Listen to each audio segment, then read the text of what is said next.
Hey, welcome back to Opinionated Creators. This is Freeball Thursday. Freeball. I'm Cay, that was Jay. How you doing today, brother? All right, man. It's been a little bit. We missed a week. It's been a minute. Yeah, we did miss a week. Just a lot of personal things going on. Well, my life, your life. Yeah. Have to catch up on. Yeah. But we're back and better than ever. I guess in this video, since we towards the end of this video, we could talk a little bit about what I've been working on. Okay. But first things first, what we wanted to do is, sir. We're gonna do our Spider-Man Far From Home spoiler review. We were gonna get out a spoiler-free review, but because of the lag and the time that has passed, the movie's been out about 3.5, going on a month now. Yeah, so I guess how we can do this is the first part of it will be non-spoilery, give our generic, opinion thoughts, and then we'll give a spoiler warning. Yeah, we'll dive deep into the nitty-gritty of it all. Yeah. So yeah, let's get the ball rolling. So you go first. What did you think? Your general opinion. Opinion. Overall, I liked the film. It was a great film. Right. It wasn't the hype, but it was still good. Mm-hmm. Definitely some interesting things coming down the line for Phase 4, though. Yeah. So in that regard, like, I would say, like, maybe the only thing I didn't like about the film wasn't even in the film. So okay, you're right.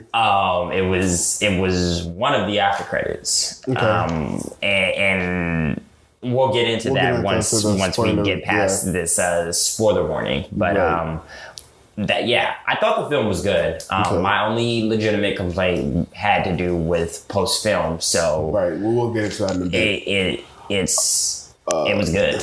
Okay. For me, this is how I'm going to break it down. For an MCU movie, it was a great MCU movie. For a Spider-Man movie, for me at least, it was okay. I enjoyed it a lot for an MCU movie. Yeah. For Spider-Man I definitely movie, agree. Okay. I definitely agree with that. And I guess that would go into what my gripe would be. Right. That being said, I mean, that's all I got to say for a general opinion. We're going to dive into the spoiler side of it. I mean, before we give this spoiler warning, I do want to say, like, us saying that our gripe with the film and it not being a phenomenal Spider-Man film doesn't mean that it wasn't still enjoyable. Yeah, because I thoroughly enjoyed it. Yeah, the comedy that you get in this film, you can only get with Spider-Man. Mm-hmm. So in that regard, you really enjoyed, like, seeing the rapport between the characters and the dynamics with the different relationships going on in the film. Right.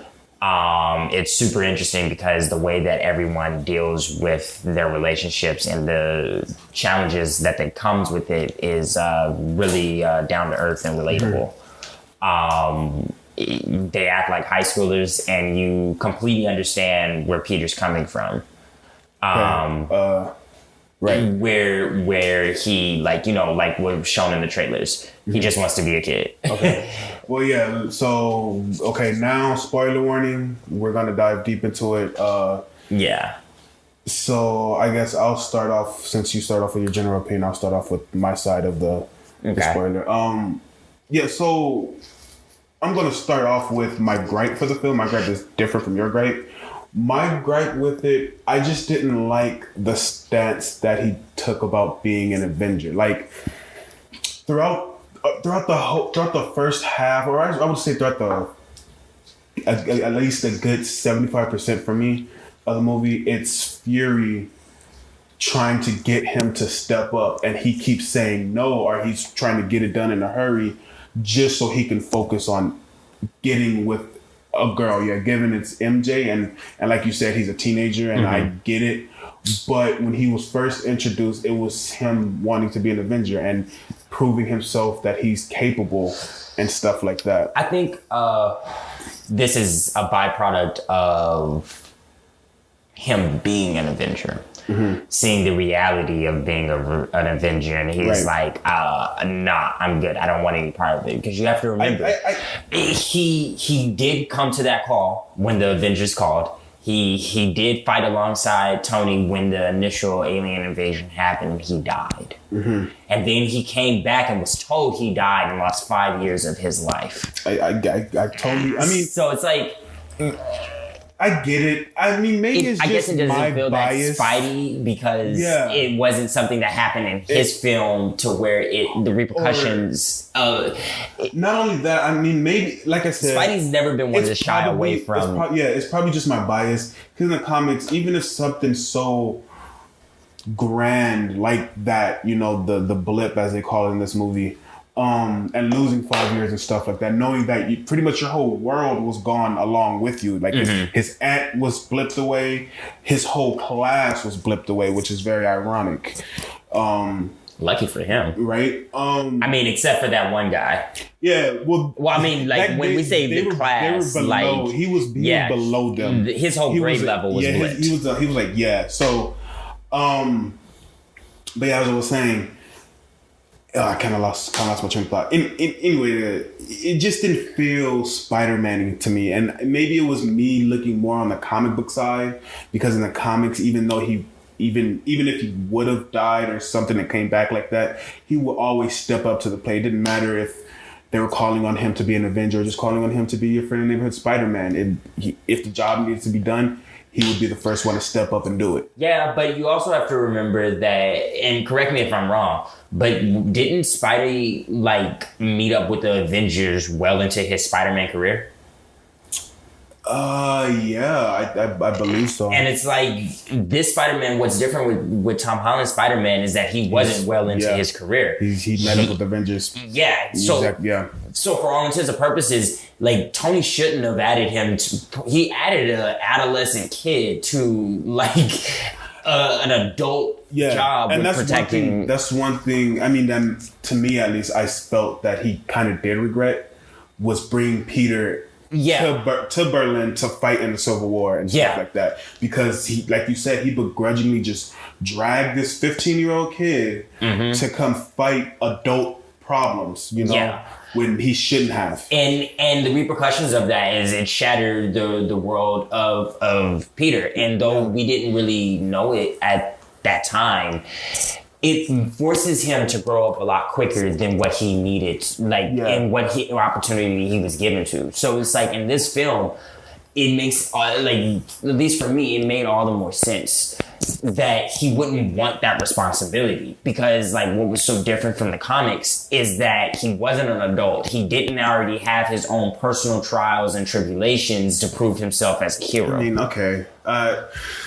guess looking at it from that angle, it kind of quenches my gripe. I can see it now. Yeah. But yeah, initially that was a big thing. For the first time when I seen the movie, that was a thing that I was just like, I don't know. You know what I mean? But I mean, I get it. Yeah, when we really look at the hindsight of it, he did die. He lost 5 years. Found out that everybody he cared about, except for Tony, blipped away with him. And he still decides to be Spider-Man. He just wants to stick to the neighborhood for now. He's not ready for big time. And he accepts that. And it was that was kind of the whole metamorphosis that I think that Spider-Man had because he and this is something that we talked about when we did the character analysis. Spider-Man is going to be one of those characters that sticks really close to the ground. We're going to get more humanized villains from his gallery because they're more grounded in a sense. Right. And from the theme that I'm getting is they've all been overshadowed by Stark and his technological advancements. Right. And it's it's just interesting because for the MCU, it's making it seem like Spider-Man is picking up all these rogues against him, not just because he's a hero, and going against what they're doing, but because he was also Stark's mentee. and they see him as like, I mean, like if you think about it, even at the beginning of the film, he was running around in the Iron Spider-Man suit, a suit that Tony made for him. Well, I mean, we didn't get to see it. Yeah, we didn't get to see it. It was cut out. It was cut out. In the trailer, we obviously know that that's what he's wearing to honor his to honor his mentor. Exactly. And it's like that was something that was like kind of the story that was implied in the trailer. I took it as like, because I had a conversation with my brother about that. And he was like, well, he can honor Tony in the Stark suit. I mean, they're both made by him. I took it as, well, for me, since his armor, you know what I mean? And Tony died in his armor. I felt like he didn't really want to take that particular armor off because that was what he was wearing when he witnessed Tony's death. Not just that, but that was the armor that Tony made for him. Exactly. As opposed to like that was the closest he can get to being like Tony. Yeah. Was with, rather what he felt was with that armor. Yeah. Until he made his own suit. Which, all the Easter eggs in that was amazing to see like the actual Iron Spider suit and to see that Tony had a concept for it and went against it. The scene that we're talking about is the Stark jet. Yeah. Where, so I guess, you know what, you want to review this by order or you just want to do a hodgepodge of just conversation? Keep it Freeball, man. Yeah, fuck it. All right, so the plane scene. I loved that plane scene. And I just recently found out that was Tom's idea to do. You know, that wasn't in the original draft. He came up and was like, you know what, why won't we do a scene that mirrors, you know, Iron Man 1? And so he went back and rewatched Iron Man 1, the scene where Tony finally comes back home and stuff. And Tony's like, no, not this, not that. And he rewatched that scene to get the movements eerily similar as he could. You know what I mean? Which I love. It was so nostalgic. It was so nostalgic. And it leads me on to believe even more so. And I think this was the look that Happy gave him. He's going to be bigger than Stark. That exactly. Parker Industries is probably going to be a likelihood if this whole Sony Marvel thing and their beef that they having right now, whatever is happening, whatever's going on behind the scenes, if that soothes out and things and we can get more Spider-Man than past 3. Then yeah, Parker Industries is a definite. If we can't, then okay. So going on to my gripe. My gripe was at the end where they reveal in the after credits scene where Mysterio, and it's like, okay, I like it. I like the scene and I love the scene. This is also a gripe I have. Yeah, Sam, I'm with you. I'm indifferent on the scene. I like it, and then it's like, eh. All right, so here's the reasons why I like it. I like it because we finally get to see Mysterio for what he really is and how conniving he is, but how he will become that iconic Mysterio in the MCU. Right. In how he literally like fucks over Spider-Man to do so. That's one thing that was so true to the comics, and that's one of the reasons why I loved it. Mm-hmm. Another reason, they brought back the actor from Sam Raimi's, like, you know. Yeah, they brought J.K. Simmons. Yeah, J.K. Simmons, yeah. To play JJ. And it's a great casting. I don't really see anybody else playing the character, to be honest. But here's my problem. I mean, even in the Spider-Man, not to cut you off, even in the Spider-Man game, the voice actor kind of does his voice like how JK did his. Yeah. Here's my problem with it, though. It seems to backtrack so much against what the previous, like, you know, what they previously tried doing with Spider-Man. They tried so hard to get away from Mark Webb and Sam Raimi's, like, depictions of the character and do their own spin of the character for them to just, I feel like it's a slight step back. Not a huge step back, just... To have JK appear as JJ? Yeah. I mean, in the aspects of multiverse, it makes complete sense. Mm-hmm. Like, but then it's like, okay, why doesn't any of the Spider-Mans look the same then? If that's the case. And it's like, okay, it's nitpicky and it's just own personal little thing. Right. Like, and personal, like, mixed feelings on it. I just feel it's a slight step back. That's not my gripe. My gripe was what JK was presenting. Yes. Now, my real gripe with the overall film, and this is what I was saying in the non-spoilery side, my real gripe is that they reveal his identity. Yeah. And it's so against Spider-Man mythology. It's so against... And it's so forced. Like Spider-Man's only revealed his identity to the public. The one I know, Civil War event, maybe another one after that. I'm not too for sure. I believe his identity got out in the Ultimates comics also. That's how the Sinister Six killed him. Well, yeah, I was thinking about mainstream. So, which brings me to my next point. I'm only okay with this if the next film is about Spider-Man versus the Sinister Six. And this action is only suitable. Like, I only see Tom Holland's Spider-Man going one of two directions. Either one, he dies, or two, Marvel continue using him, and how they rectify this is magic, like they did in the comics. Another thing that I was reading was something, they were like, what if they pull a Spider-Man animated series? Because they're talking about... he could pull... they can hire Chameleon because he was in the movie and he was working with S.H.I.E.L.D. I wasn't even thinking about that. I'm like... I mean, that could work. I mean, I guess, yeah, that could work. Because, like, they didn't necessarily portray him, even though he was working with Beck, he didn't necessarily portray, like, that was in the S.H.I.E.L.D. facility, if I'm remembering correctly. Which means he was working alongside S.H.I.E.L.D., who happened to be working with Beck. Right. He wasn't on Beck's personal team, and if that's the case, then Spidey may be able to weasel his way out of this. What I was reading was saying that what if they go a Spider-Man animated series route, right? Mm-hmm. Where I doubt it'll happen, but where they wrap in Matt Murdock, Daredevil, to be his lawyer and to like work that, like that could be a plot point in Spider-Man 3. That's just a lot of people hoping. It'd be cool. It'd be really dope. I would love that. But in the aspects of story, it'd be such a sidestep away from what the story would be about. Because what would fans want the story to be about? Spider-Man and his identity, or Spider-Man versus like some villains that are coming after him? I mean, why couldn't it be a little bit of both? I mean, if Peter's in trial and villains are coming after him, I don't know. It could be both, but I just feel that it's such a sidestep because they've yet to kind of acknowledge the Netflix shows. True. That is true. And it's like there's no setup for that.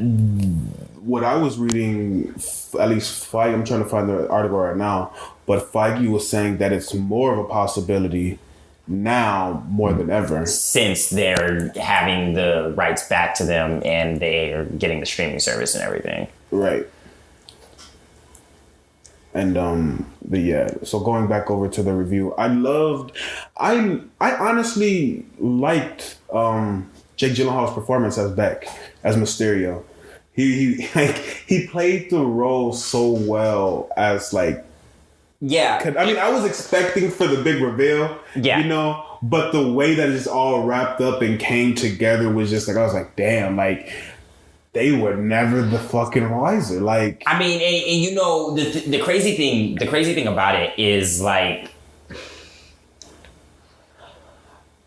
it shows how intelligent Marvel's like casting is, because like a lot of people are having gripe because like I was talking to somebody at my job and they were saying how they didn't like Jake Gyllenhaal's Mysterio, and I'm like, why? And he was like, I just didn't care for it. And he was like, it wasn't convincing. Like, and I'm like, well, you're probably thinking it wasn't convincing because you were expecting Mysterio to betray everybody. See, and it's like you can't take that away from his performance, because fan knowledge, yes, we know what Mysterio is like, nature is, but the art is not in the betrayal, but how the betrayal occurs. Right. And see, here's the thing. Like, for me, his performance was so good, at least. Like, I was like, man, he's gonna betray him. But there were points in the movie where I was just like, damn, maybe not. You know, it was like, I don't know, like he's kind of like the whole thing in the bar. Like even though the bar scene is leading up to the revelation that he's been betrayed, it's like where Peter's like, come on, try them on, you know, whoop doop doo whoop, and he puts the glasses on and he kind of fixes his hair to look like Tony Stark a little bit, and Peter has that realization of like, wow, you know what I mean? Like you kind of look like my old mentor and stuff like that. And you know, and it's the little things where you realize that it was so calculated. Like he did his hair like that. He shaved his beard like that. You know, he acted in a nuance that maybe Tony Stark would have maybe associated this person with him. You know, he probably would have hung out with this person or something like that. You know what I mean? So it was just very calculating, and just the writing, you know, was very well done. Yeah, it was super spot on. Yeah, it was really good. What do you think about MJ's half-assing the guess of Peter's identity as Spider-Man? You know what I mean? Like how she goes, like, I know you're Spider-Man.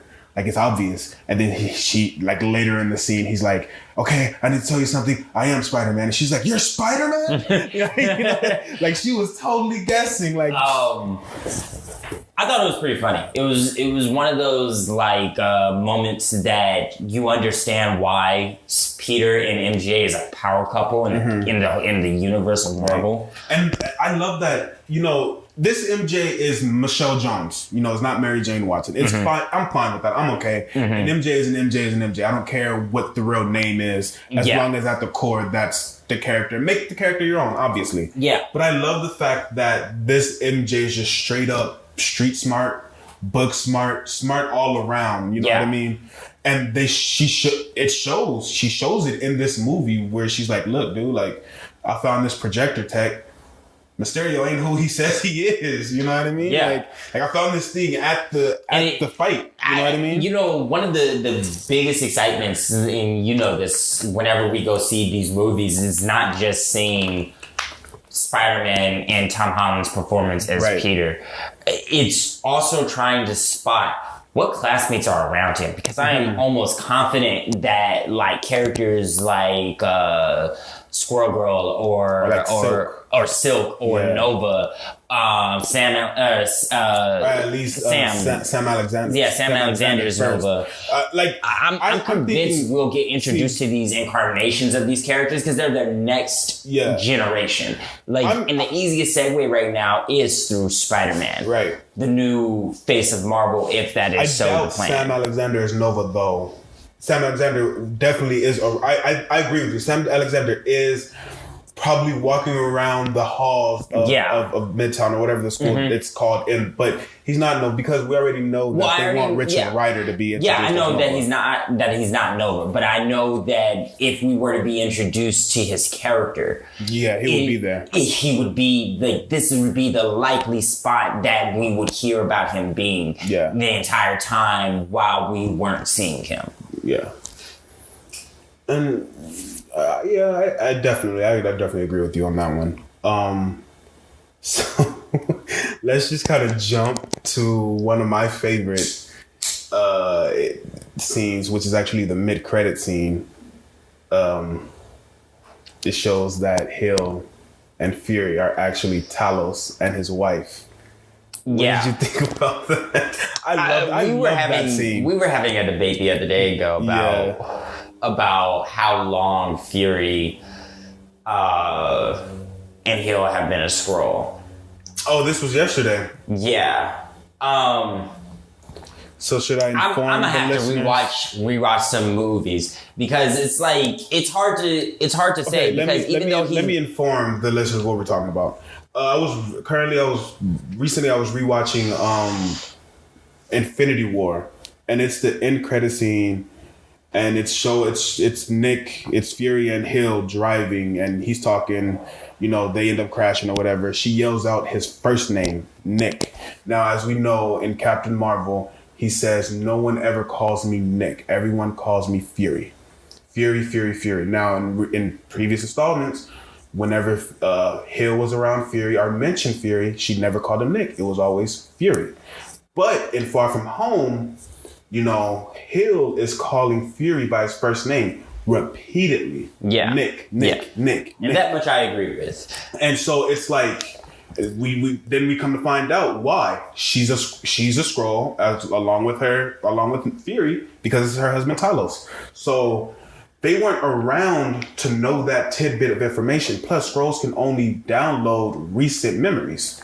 You know what I mean? So that's why I was telling you that I believe Fury assigned them to be him and Hill before the snap even happened. See, I don't know if I'm it not was saying before for years. For I don't years, know if it I'm was saying before just the snap. right then and there. And that's where I disagree with him.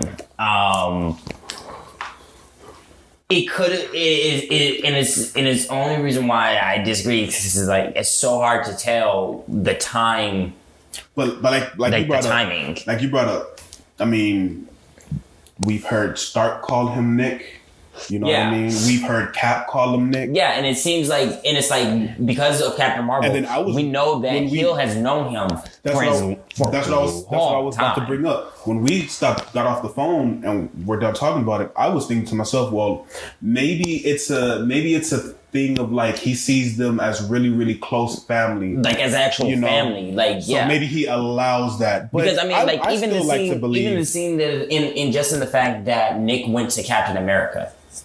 And was like, oh yeah, wife kicked me out. And even though like fans were like reading too much into that whole wife thing, that was cold names, dude. Yeah, wife kicked me out means Shield was fucking infiltrated and almost got killed. But what the scene does show is that when shit hits the fan, there's only a finite amount of people that he trusts. Right. Captain America, Hill. If Coulson. And you know that this is apparent because in Agents of S.H.I.E.L.D., he had him gather the helicarriers, which was Avengers 2. Well, not only that, in this first season, he came to Coulson's rescue with the destroyer gun. Like, hey, I know you like this the first time. Here you go. Now let's kick the homeboy's ass. Yeah, they're fighting Garrett. Yeah, that too. So it's a very small list of people that, and it's like if he classifies you as a superhero, that trust is there. And now it may be I trust you as far as I can throw you, right? Because it's Fury still, but he trusts you. I mean, like I said, like we spoke about it, we'll take it however we want to take it. I like to believe that he already had the plans in motion. Officially, though, for those who want us to and we're waiting on official confirmation from Feige either in press conferences or in film. Yeah, or actually stated in film. Yeah, and it's like we have toss-ups on whether or not to include deleted scenes as part of continuity. Because sometimes deleted scenes... Personally, I don't. If it's on the cutting room floor, it's not part of continuity. A lot of directors and writers say, well, it was filmed, so take it however you want to take it, or they'll just be straight up like, yeah, it's continuity. Yeah, but it's like in instances like Endgame, they have tons of footage that filling the gaps of shit that they couldn't even show just because of how much longer it would have made the film. Right. So it's like in instances like that, you have to kind of take the deleted scenes with a grain of salt. Exactly. So it's like, yeah, this is man, I love Marvel talk. So what do you? Okay, so this is one thing that I came to notice.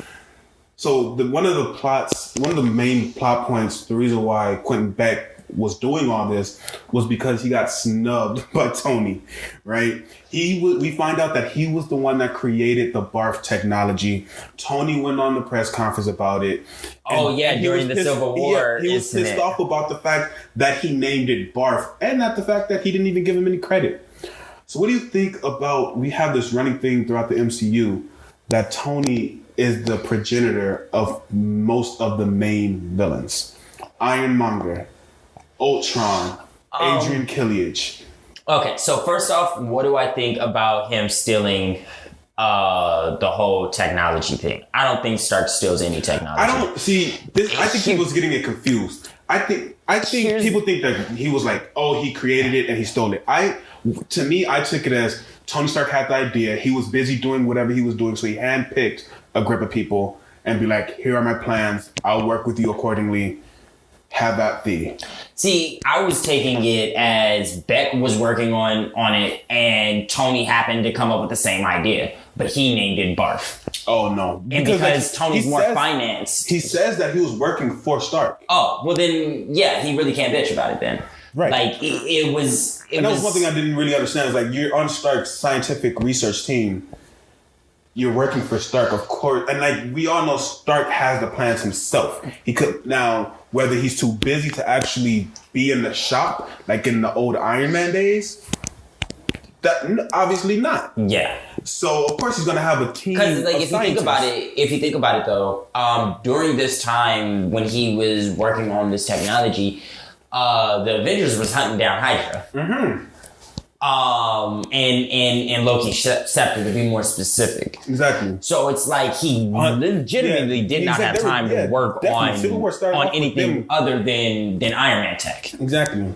So I just find it funny, which it is obvious. Iron Man is the person that creates most of the villains in the MCU. Yeah, but dicks do. So Iron Man was a dick. He was in his earlier years. He was. Yeah, and it comes to show that Marvel takes note of the potential enemies that he can be making. Like we can still get the Mandarin.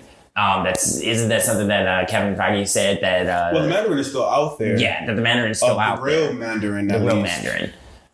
Now whether I guess he would have. I guess he would have a gripe to pick with Tony, because we got to remember the 10 circles, the people that kidnapped Tony Stark was being ran by the real Mandarin. By the real Mandarin, he was hired. Yeah. By Jebediah. Well, not Obadiah. Not only that, I'm not even speaking about that. I'm just saying because I doubt Obadiah went strictly to the Mandarin himself. You know, he probably caught wind of the 10 circles. I think the Mandarin's somewhere in the Sahara. Or like in a desert-esque area, like in the cartoon. Well, I mean, the 10 rings was located in Afghanistan. Yeah. So he's probably in Afghanistan too. Yeah, he's probably in Afghanistan then. And I only say that because in the cartoon, he was wherever ancient tombs were. Yeah. And those ancient tombs were like always in the desert. So I'm curious to see how they do the Mandarin. The one thing and it's like now with technology is so advanced, the Mandarin is like so believable now that we have seen something like Stark's nanotech and Wakanda tech and everything. Like we've seen on screen technology advanced enough to where a guy with magical rings is believable. Like we've seen enough in the MCU. And see, that's the thing that I want to say is, I don't want the MCU to go that way. I was never a fan of a guy who had alien tech fashioned into rings so advanced that it makes it seem like magic. That was always cheesy to me as a kid. So, I was talking to my brother about this. This was another thing I was about to bring up to answer your question, not to cut you off. I was saying, because like Tony's gone, it wouldn't make sense for him to be a Spider-Man villain because Peter's taking up the mantle. Yeah, no, I don't think. See, I think Spider-Man would be one of the forces to face off against him. Just because want him to be a Doctor Strange villain. See, I would like for it to be Doctor Strange. And for him to actually know magic, to be an actual practitioner of magic. But I want it to be a different type of magic to where Doctor Strange may actually need help. I'm fine with that.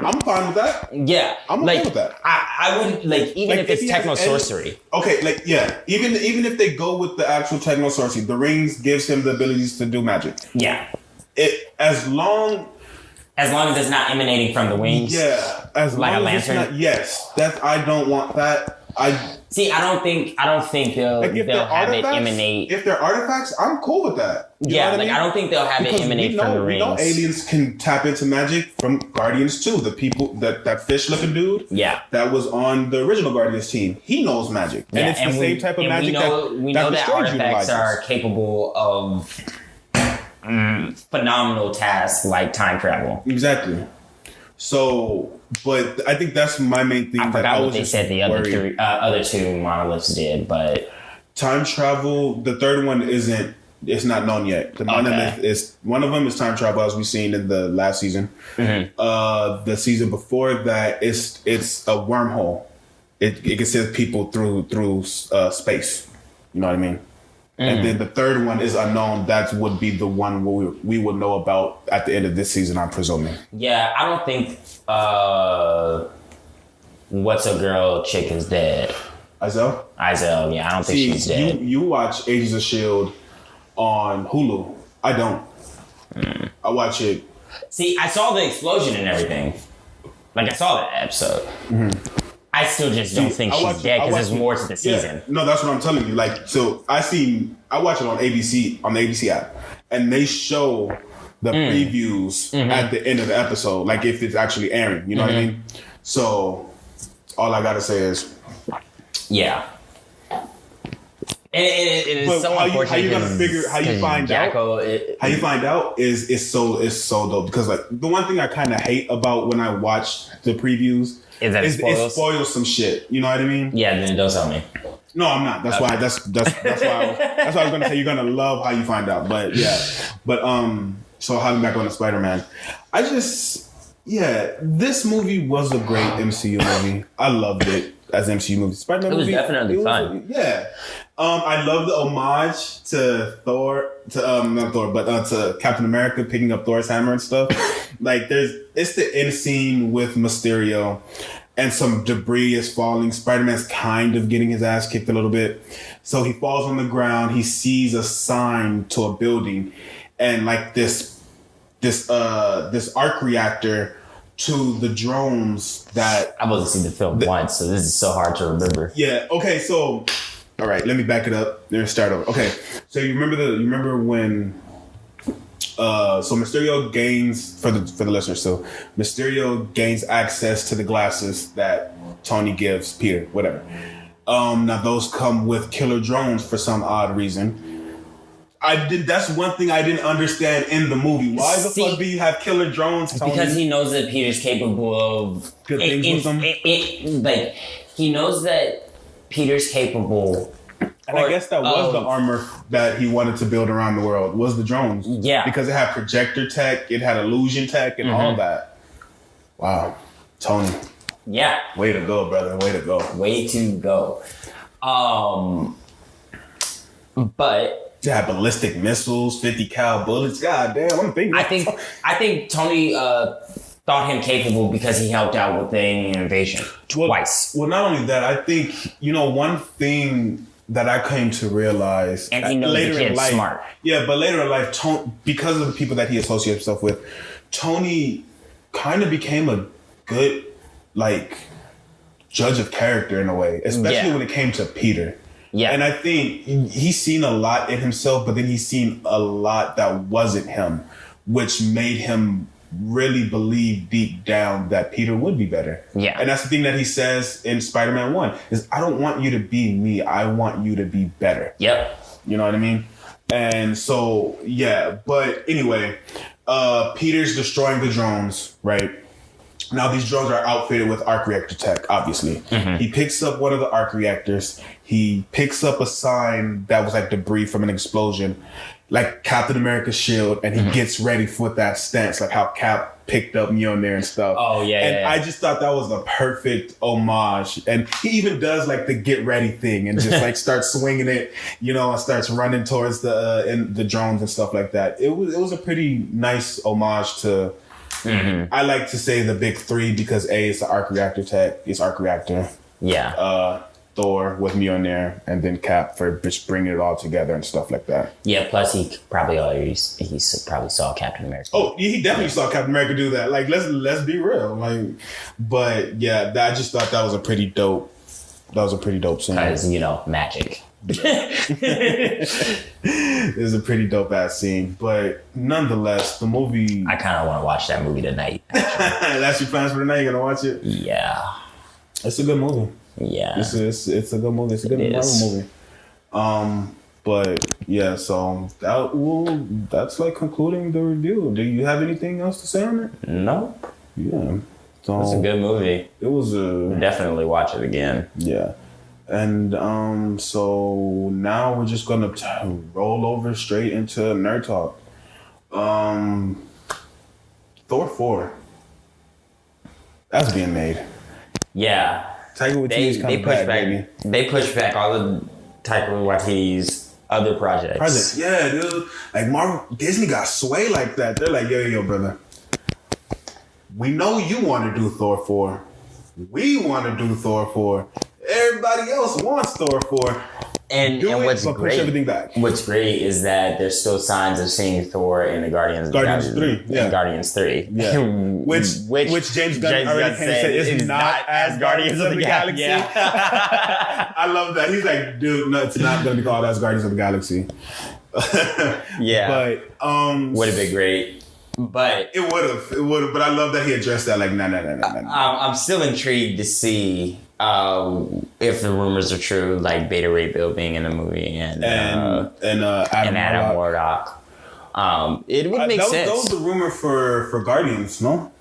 Right, yeah. That was the rumor for Guardians. Mm-hmm. Yeah, Thor 4 is totally up in the fucking air. How do you think Thor 4 can play out, or where do you think Thor 4 can go after? I'm assuming this will probably come out after Guardians 3. Jesus. It can go anywhere. That's what I'm saying. We can get introduced to more obscure, like, celestial characters like Gore. Like, we can, right now, like, in Thor 4, we can get, like, Thor Unworthy storyline. Mm-hmm. And he has to fight Gore the God Butcher and accidentally gets thrown through time and shit. Okay. Or deals with, like, having to deal with, like, multiple versions. This is, like, so many, because... I wouldn't mind them doing the storyline where he met his sister Angela and have to deal with Heaven. Heaven being the 10th realm that was severed by Odin. See, I don't know if MCU will go that route.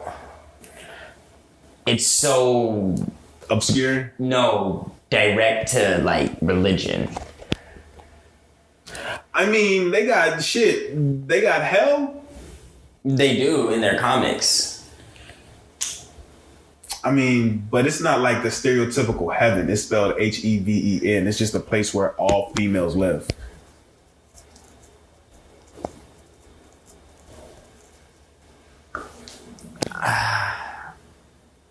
It's possible, but I don't know. Fans are really liking Thor, so I think, like, we'd get more of a storyline where, like, they're doing right now in the comics, where, like, it was, like, all, like Thor from the past, present, and future, like, having to fight, whatchamacallit. I don't know. It's hard to say because, like, Malekith is dead. Right. Odin's dead. But I mean, Frigga's dead. Correct me if I'm wrong. Hasn't he killed Malekith numerous times in the comics before anyway? Yeah. So I mean, there's the possibility for Malekith to come back at least. And yeah, you're right. But Frigga is a big part of, like, world. Yeah, it's a huge question because, like, what it can be about, because a lot of the stories that Thor would be involved in, his characters are dead. Like, a lot of his characters are dead. He has Korg and Meek. Jane Foster's still alive, I guess. He has Korg and Meek and possibly 2 Mjolnirs. Or two like, he has possibly Mjolnir and Stormbreaker. No, because Cap returned Mjolnir. Okay, so... And if Feige's right, then it still wouldn't even matter because in his timeline, Mjolnir is still broken. It's not like... Well, yeah, you're going off of if he kept it. Yeah, well, no, I was just saying then, like, Jane Foster would have been able to pick it up. True. But other than that, like, there's no way for Jane Foster to be useful. Yeah. Yeah. So it's like... It's a toss-up. I see him facing off against other celestial beings, maybe running into the Eternals and expanding upon, like, the Eternals and mutant mythology and everything. I mean, I guess they can also... I mean, it'll be a a jump out of nowhere, but they can kind of do the adaptation of when he joined the multiversal Avengers and stuff like that, where it was not Hyperion, but or it could be like a Deadpool movie and completely random. Like Thor has a personal goal to achieve, and like it's just the adventures of Thor, right? Because it's Taika Waititi. Taika Waititi is out there. I mean, in a good way, though, you know. Yeah. So it's like, I don't know. I know it's going to be enjoyable. It definitely is. So it's like he was there to, advise for Endgame and Infinity. Well, most of the directors for the solo films were there to advise, which is great. Yeah, of course. But that's pretty much. I'm just excited that I had high hopes and I was pretty certain that Thor 4 was going to happen because like he's the only one out of the big three that's still open. You know what I mean? For more to happen. Exactly. And also find, like in the movie Spider-Man. He's the only one of the big three that like actor-wise was willing to keep going. Yeah, exactly. But I mean, like I'm saying, like. But he was also the youngest, so. Yeah. Well, no, I think him and Evans were around the same age. But Evans also wants something different career path-wise. But Evans, he wants to get back. He wants to get back into directing. He just wants to get back into indie. Like he already said, like this big thing was never. Like the limelight was never something that he really wanted like that. Like he always wanted to stay small. That was one of the reasons why he denied playing Captain America 10 times up until Robert, like RDJ came up to him and was like, you'll be an idiot if you deny it for an 11th time. Like hop on board. But yeah, like I'm saying in Spider-Man Far From Home, we find out it's 8 months later. So we don't even know if Captain America is still even alive. So, that's up in the air. Yeah. And like in the beginning, they showed the in memoriam, which is like, really, that's saved for people that passes away. Now, yes, we can say that the general population doesn't know that he went back in time and, lived out his life to be an old man and stuff like that. So that he's presumed dead and whatever. But yeah, like you said, I would actually be down with an unworthy Thor for Thor 4 though. Like that would be dope as fuck. Like I don't know. Like the existence of Gorr the God Butcher existing in the MCU is a trilogy. I mean, Hela can always come back. I don't think she's dead. I don't think she's dead either. I mean, she's the mistress of death, for God's sakes. Yeah, like what the fuck? Like she probably got banished to her own realm. Yeah. If she probably discovered her own realm. Yeah. Or just went back. I mean, she was trapped there, by Odin anyway. No. I think she was trapped somewhere else. I don't. Because how could she be trapped in a realm? Well, I mean, yeah, it's possible because Odin was wildly powerful. I mean, you gotta remember in the comics and also in Hulk versus Thor, Odin trapped Loki in his own realm. Now, yes, like Loki was able to do the shit that he was doing because didn't Odin go into like the Odin sleep or something like that? So like the seal was kind of waning, but it's possible. I mean, Odin's the All-Father, you know what I mean? Yeah. But there'd be nothing keeping her there. Exactly. But it's like, I don't know. I believe that when she came back from it, she had access back and forth. Yeah, she'd have to have like either she was probably dealing with the dead of the Asgard. Yeah, true. And then like she could possibly be a villain in Thor 4 because a lot of the Asgardians were brought back. If she is brought back, like they say that she drew her power from Asgard, do you think that she would, like, let's say, find a way to draw her power from her own, like from hell itself, like her own dimension? Like, I feel like she'd have to if that was the case, because Asgard was completely obliterated. Yeah. Unless they go with the Thor route. It's a question of where does Thor draw his power from? That's what I was about to say. Because if they go the Thor route, Thor draws his power from the people. The people of Asgard, exactly. That's what I was about to say. Which would mean Hela should too. Yeah, that's what I was going to say as well. So, I mean, I'm game for Hela popping up again, too. Yeah. I liked her a lot. Yeah. But... I mean, her motivations were like, what the fuck? Would be dope, too. He could pop up in the MCU just because the Necroblade that Hela was using. Well, I mean, yeah. I mean, that's the thing that we spoke about was... on that the Necroblade is. We think that it's the symbiote or whatever. Yeah. Strong possibility. I'd love to think so. Yeah. But yeah, I love that. And have Thor get fucking knocked back in time and shit. That'd be dope. But let's move on to the next topic, which is just a rumor, just rumor mill. Spider-Man 3 to introduce Kraven. Now there's a twist at it. Don't hold your breath. So this whole twist is just saying that he would be from one of the lost tribes of Wakanda and stuff like that, just to tie it into the director of Black Panther wanting Kraven in his movie as well. What do you think about that? And what's your stance on that? Kraven being in the film would be dope. But it's just a question of how isn't every villain in the world coming after this dude? His identity's out there. Right.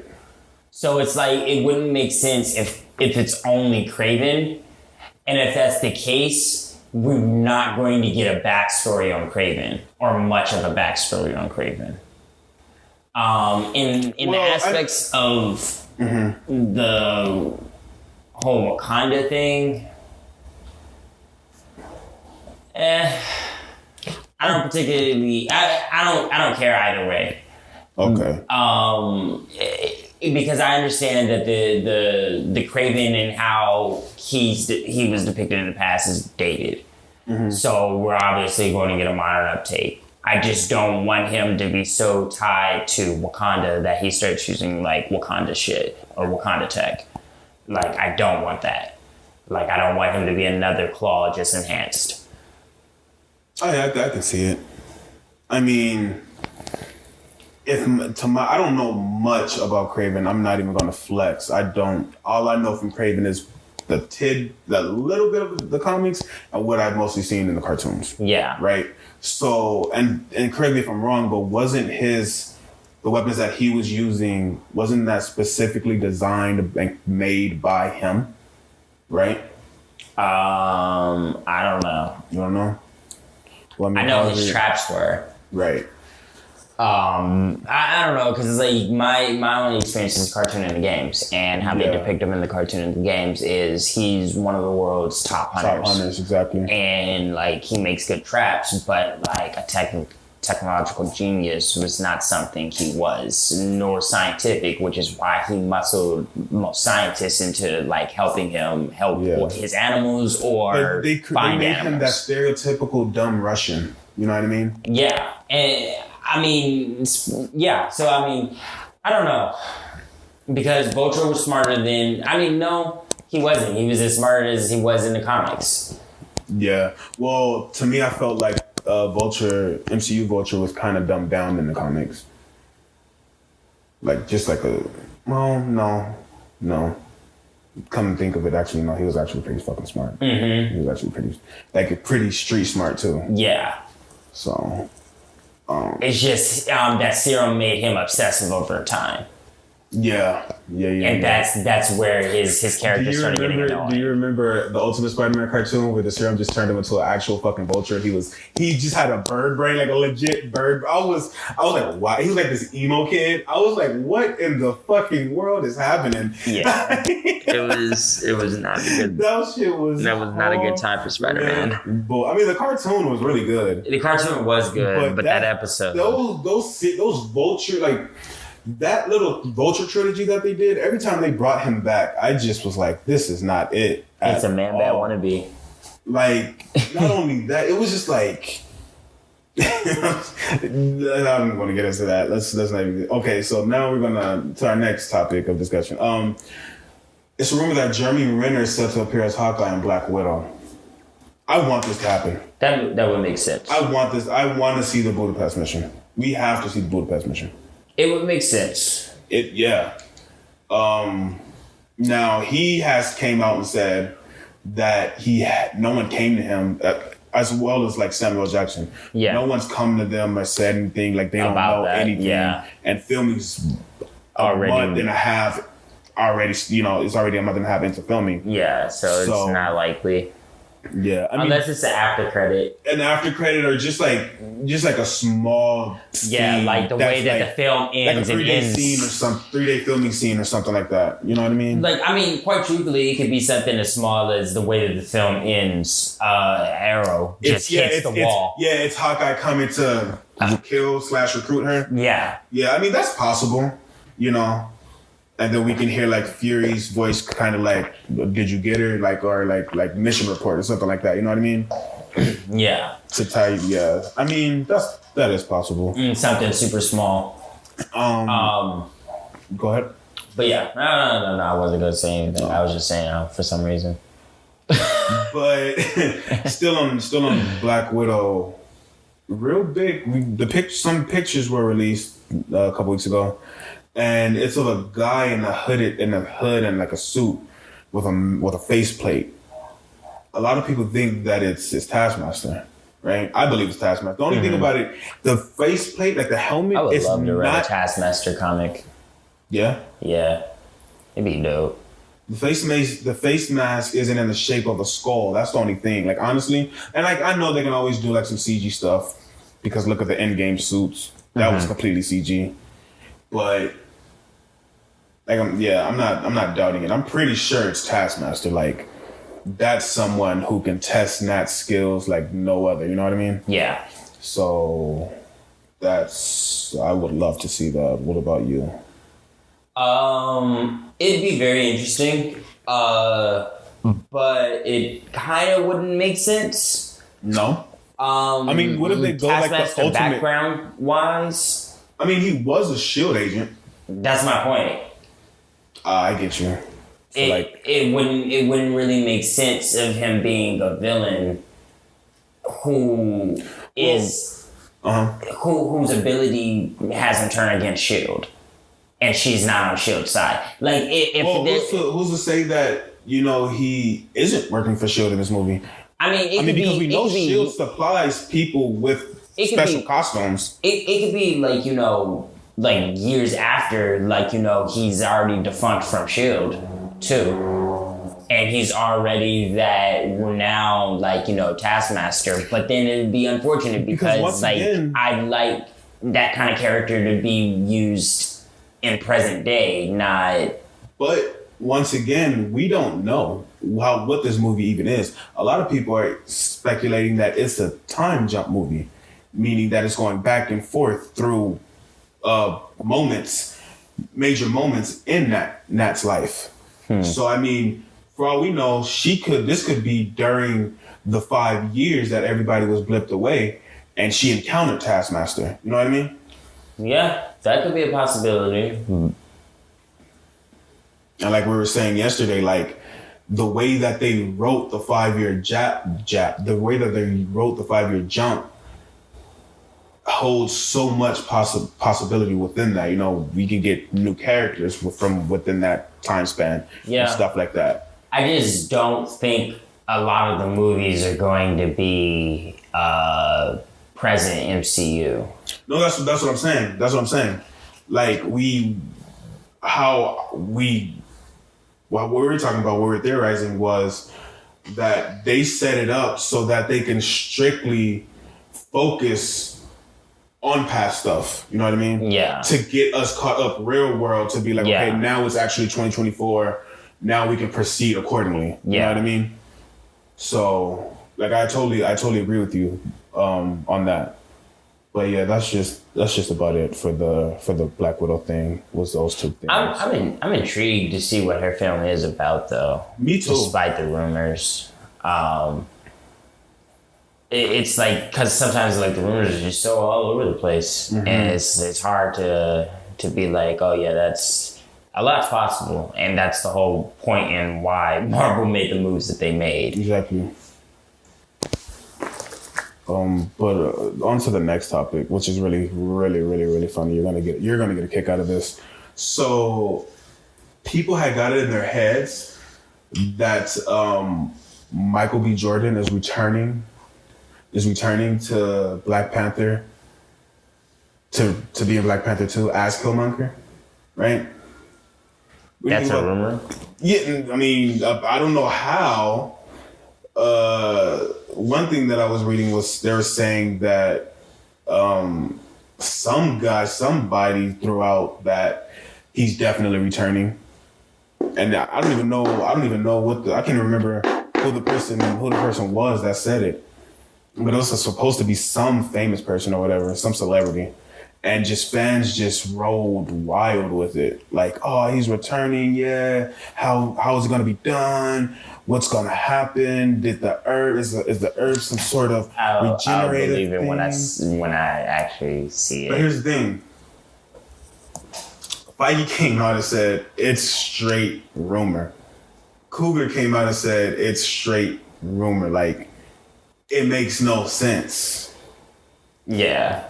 That doesn't make any sense. Like, it's just funny to me, like, how you can take a word from someone that doesn't work for Disney, doesn't work for Marvel, has never been in a Marvel movie, MCU movie, and just be like, oh, he knows the shit, it's happening.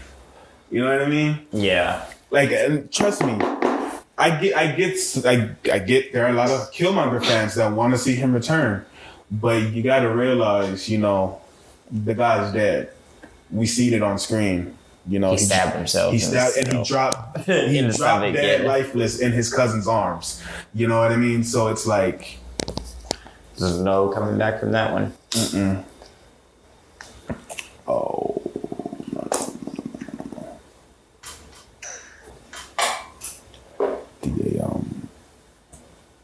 Sorry, technical difficulties. The freaking computer. Here we go. What are you doing, baby? Okay. The laptop froze. Come on. Okay, there we go. Oh, so our next topic.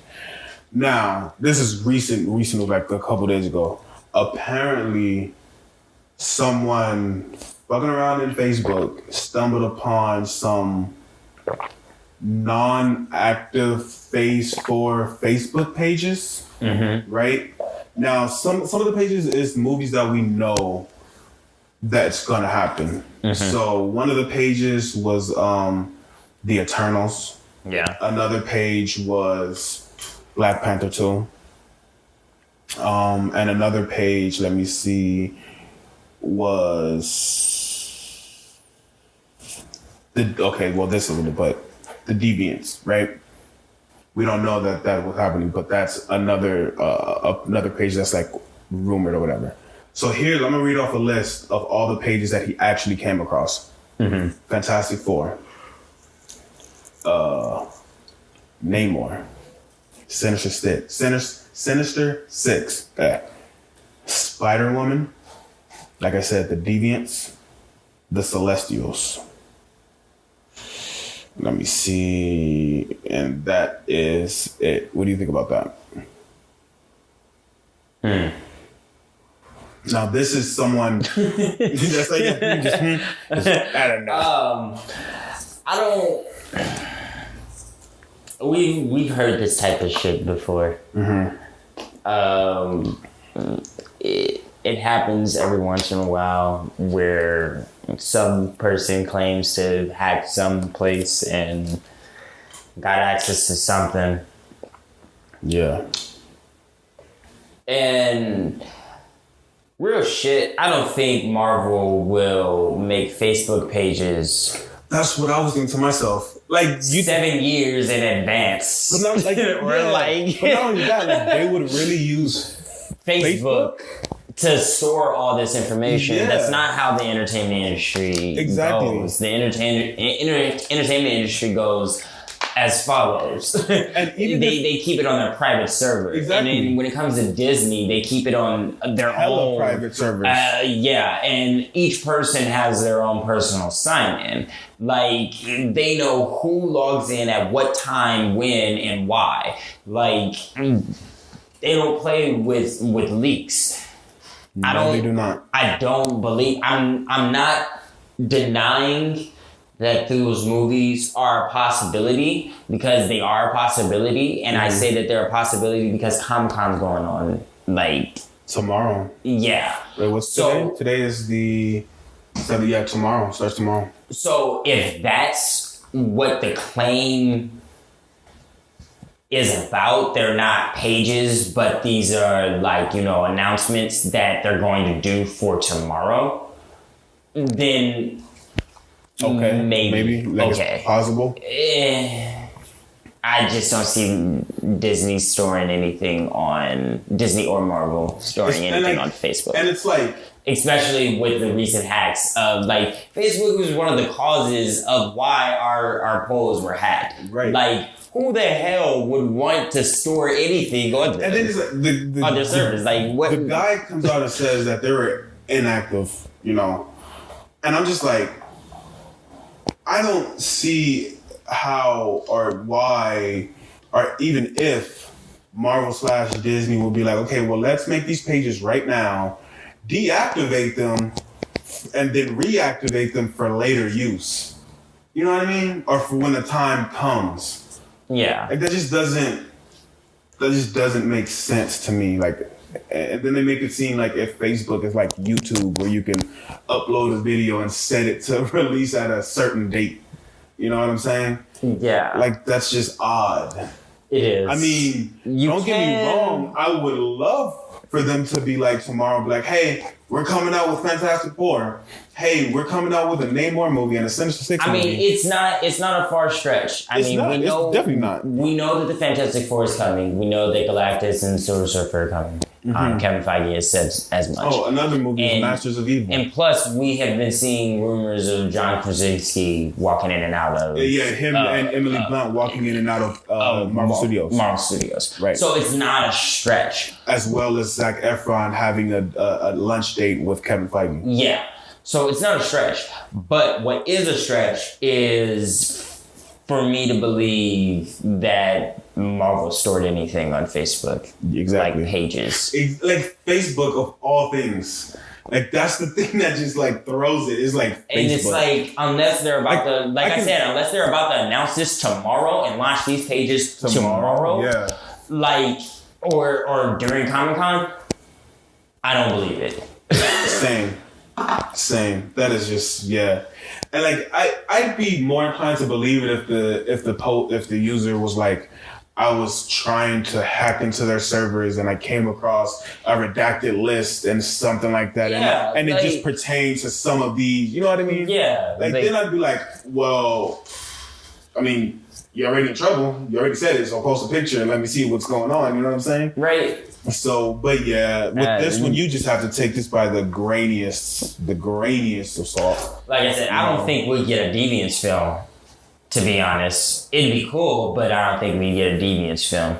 They're not important enough. Who gives a shit about the Deviants? They're only important as far as that they're an extension of, like, telling a story about, like, mankind and mutants. Yeah.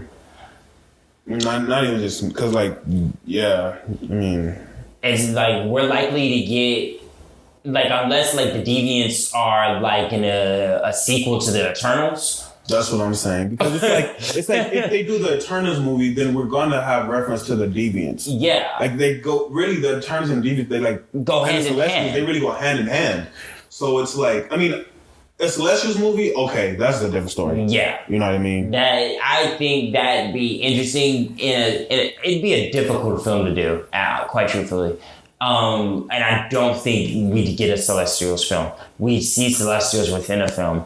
And we'd probably get a character get a character's film. Like if we got Silver Surfer's film, we'd probably get in his film a hell of a lot of Celestials in his film. I mean, and then not to mention like, but I wouldn't mind seeing, when but Celestials are too powerful to be relatable to make any one film about them. Unless they do it from Ulysses' point of view, who's an Inhuman that's what I'm saying. Navigates towards becoming a Celestial. That's what I'm saying. Like, unless they use a character like that that's associated with Celestials, we're not getting a Celestials film. Like, right. Unless like Ego gets his own fucking origin movie. Yeah, who gives a shit? That's the only way we'll get it. Yeah, because I really don't care about the Celestials like that, to be quite honest. Exactly. I care about the things that happen because of them. Yeah. That's true as shit. Exactly. Like, for real. They're not characters meant to have their own film. No. That's boring. They're too like, powerful. Yeah, exactly. Like, what the fuck are they gonna be going? Like, what the fuck are they gonna be doing in the movie?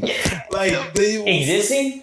So the universe existed. The whole 2.5 like hours. the only like there's only very so few storylines. Like unless like the Celestial film would be about like something like the death of all the Celestials and like the Celestials need the help of the heroes. Mm-hmm. Like that's the only possible way. Like if like if the death of the multiverse was coming and like all the Celestials were dying and like you get at the beginning of the film a little bit of history of like what the universe was like through like maybe like the Living Tribunal and like he witnesses like all the Celestials fall and he like maybe like inducts like the heroes of Earth to try and help and stop. But that would be like for the heroes of Earth to be able to stop something like that. That'd be like, at least 5 to 7 years from now. I found more of the list that he claims that were on Facebook. And some of them are obvious, the Eternals, Shang-Chi, he goes to State Nova.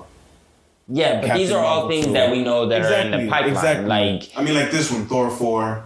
Yeah. Ant-Man 3, Avengers 5, Deadpool 3. Like the rest of this list is and just... it's like Avengers 5 is not going to come... Deadpool 3. Avengers 5 is not going to come anytime soon. Exactly. So there's no need for that to be on Facebook. So I'm going to toss this theory as bullshit. Right into the bullshit bucket. Yeah, right. But, I mean, this episode is actually coming quite close to an end. No, that was the last topic for Nerd Talk. Was the rumor list. Yeah.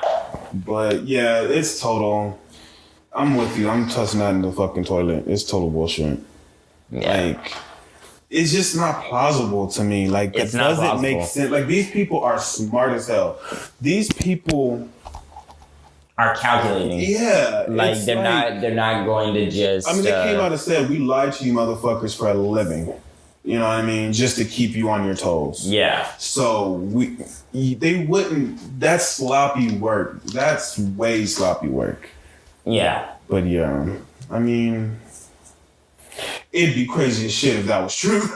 Like, and would you imagine? Like I said, the only case in which I can imagine like that Marvel would do something like that is if they're about to announce these at Comic-Con. Yeah. Because it's like Comic-Con's not that private of an event now. No, it's not. So, to our fortune, I still want to go. Hell yeah. Because this person is still going. I mean, it's a different thing. I mean, it's one thing to sit on the couch and watch the Comic-Con live, like online, but then because like there's certain footages that you still can't see. Yeah, like I mean, like live. If we go and attend Hall H, whatever they show on Hall H, we're not going to be able to see on YouTube live and shit. Like they're going to cut that. Yep. You know what I mean? So of course, going is a way better fucking experience. I still want to goddamn go. The motherfucking tickets, man. They be man. I'm still on the goddamn wait list. The motherfuckers still ain't hit me up. Really? They hit us up, but then they sold out. Oh, damn. Nah, I haven't got hit up yet. Yeah. I've been on this wait list for like 2 years, dude. Damn. Yeah, bro. Yeah. But, me and Samisha got the message. How quick the motherfucking tickets sell out? Like, within a couple hours. Shit, I would have thought like a couple minutes, like, ding, motherfucker. I feel like I'm highballing when I say a couple hours. I feel like the max would have probably been like 30 minutes, to be quite honest. Emails is a slow delay. Yeah, true. Hell yeah, that's especially when you waiting on one. Like he's like, when is email gonna come? Yeah, you never know, and then it's like you get on with living your life, and then you're like, oh shit. Oh, the email came. I got this email. Like 7 hours. Yeah. You forget about it. Like, they go, it came 7 hours, son of a bitch. Like, but shit, I missed it. But yeah, that'll bring this video to a close. That's all for now, guys. So don't forget to like, share, comment, and subscribe for more content like this. And don't forget to hit that bell to be notified when more videos are uploaded. All right, guys. Thanks for listening. See you later. Peace.